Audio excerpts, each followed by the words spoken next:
MAUS is a comic about a father and son trying to understand each other.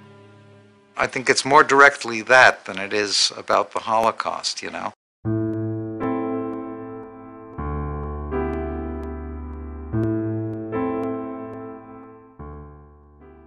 You know, MAUS has had a far larger impact in the world than I ever expected. 25 years ago, I'd only hoped it might be discovered sometime after I died. It's swell to get recognition, but it's kind of hard to be seen behind a mouse mask. The book seems to loom over me like my father once did, and journalists and students still want answers to the same few questions. Why comics? Why mice? Why the Holocaust? Yikes. Or, to quote my forefathers, oi.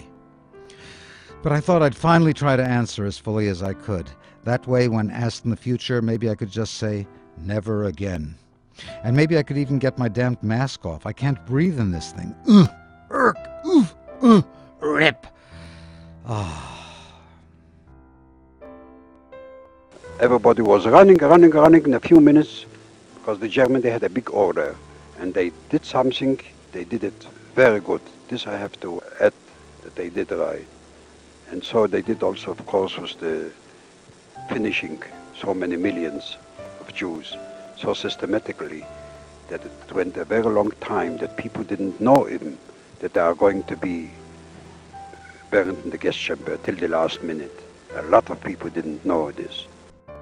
At the time I was trying to figure this out, I went to sit in on some classes. A friend of mine, Ken Jacobs, a filmmaker and very wonderful teacher at SUNY Binghamton, was showing some old animated cartoons in his class with cats and mice romping around.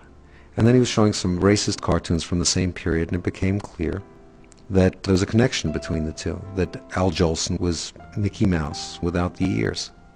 At that point I said, I have it, I'll do a comic book story about the Ku Klux Cats and a lynching of some mice.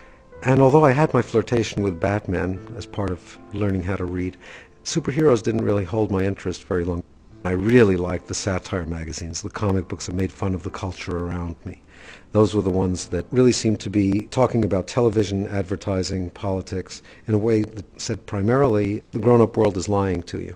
And this was the Rosetta Stone that would let you kind of break the code and see what was really going on in the world.